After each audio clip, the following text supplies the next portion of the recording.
Good day, everyone. I am Nermina Mola, and I am the third reporter of the 6.Topic, the person-centered therapy. In this video, I will be discussing the person-centered expressive arts therapy, its principles, creativity, and offering stimulating experiences, and its effectiveness.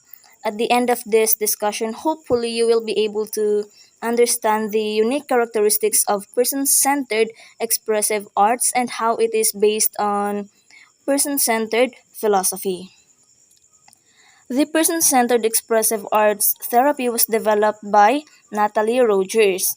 She expanded her father, Carl Rogers' theory of creativity and proposed the use of the expressive arts to enhance personal growth for individuals and groups.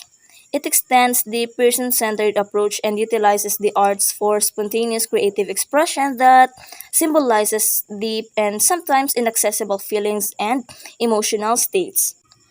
Counselors trained in this approach offer their clients the opportunity to express their feelings through art by creating movement, visual art, journal writing, sound, and music where they could gain insight from. It is also based on person-centered theory of individual and group processes. Ngayon, ano nga ba ang expressive arts therapy? Paano ba natin i-describe ang expressive arts therapy? First, it is an integrative multimodal approach. Why? Because it integrates different types of art therapy, and we will discuss this further later on in this video. Next, it utilizes a variety of methods, different methods of art therapy. What else? Yes, it helps people achieve personal growth. And lastly, it is based on a person-centered theory of individual and group processes. Again, expressive arts therapy is an integrative multimodal approach that utilizes a variety of methods including writing, music, visual arts, drama, and dance to help people achieve personal growth. So moving on to the principles of expressive arts therapy. First, according to expressive arts therapy, all people have innate ability to be creative, which implies na applicable siya sa lahat ng tao. Second, yung creative process is transformative and healing, and yung mga healing aspect na kasali ay meditation, movement, art, music, and journal writing. Next, by delving into our feelings of grief, anger, pain, fear, joy, and ecstasy, kapag in-acknowledge natin itong mga emotions na ito, we achieve self-awareness, self-understanding, and insight, which eventually leads us to achieving personal growth and higher states of consciousness. Next, our feelings and emotions are an energy source that can be channeled into the expressive arts to be released and transformed. So yung expressive arts ang means kung saan pwedeng i-release ang feelings and emotions ng isang tao. Moving on, the expressive arts leads us into the unconscious, thereby enabling us to express previously unknown facets of ourselves and bring to light new information and awareness.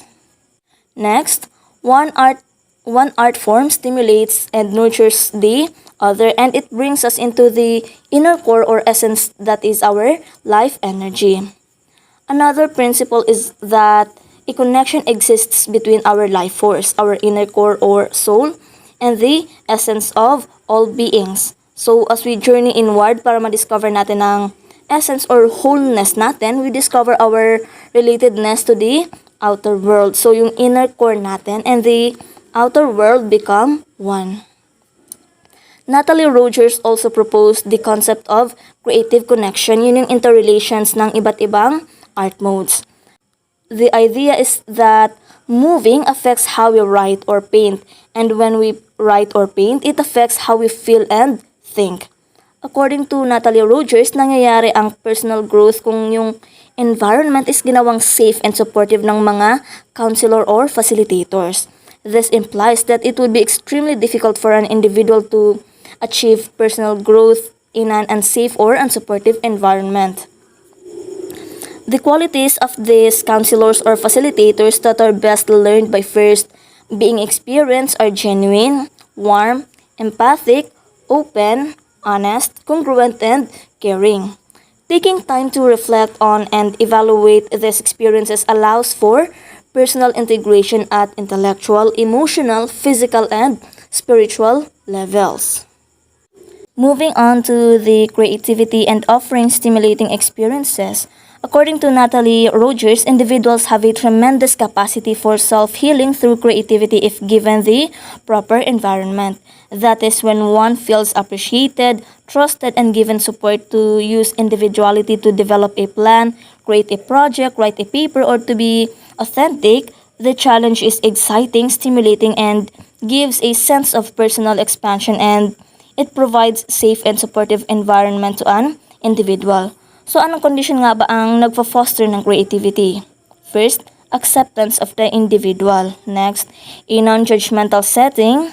Then empathy, psychological freedom, and lastly, availability of stimulating and challenging experiences. So those conditions foster creativity. This type of environment encourages and inspires the facilitative internal conditions of the client. So ito yung sinasabi nating safe and supportive environment. If we cling to the idea that an artist is the only one who can enter the realm of creativity, Natalie Rogers believes that we cheat ourselves out of a fulfilling and joyous source of creativity. And sabi rin ni Natalie Rogers, ang art is hindi lang para sa mga tao na may talent or na master ang isang art medium. We all can use various art forms to facilitate self-expression and personal growth. As a multimodal therapy, expressive arts therapy draws on a few different types of single modal approaches such as art therapy, dance therapy, music therapy, and writing therapy. So ito yung sinasabi natin na integrative multimodal approach since gina-integrate niya yung iba't ibang single modal approaches ng art therapy.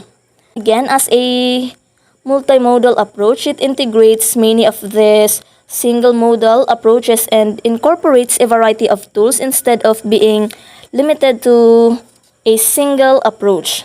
Expressive arts therapy may be beneficial for a number of different mental health conditions, including anxiety, bereavement, depression, developmental disorders, and etc.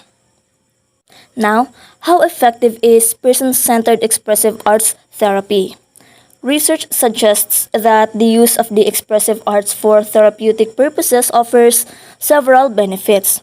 A few of these include developing strength and skills, personal growth, symptom reduction, improved communication, and making meaning of personal experiences.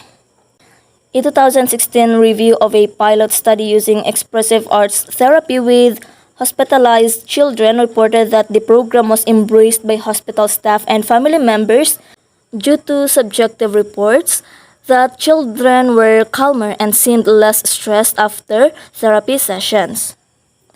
Other measures also suggested that the children experienced improvements in mood.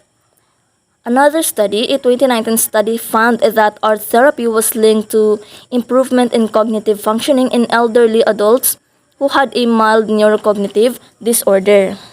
Another one, a 2020 study found that a coloring activity helped reduce anxiety and improve mood in older adults. A 2021 review of the research on the use of expressive art therapy in adult health and nursing care concluded that this approach helped improve collaboration between patients, their families, and healthcare professionals. Another study found that painting pictures and playing musical instruments helped improve the emotional well-being of older women. So to sum it up, expressive arts therapy is really all about how we use different technique of arts or different expressive arts, different types of expressive arts to help people achieve personal growth. So that ends my report, and here are my references. For your queries and clarifications, don't hesitate to raise it and I will try my best to answer satisfactorily. Thank you.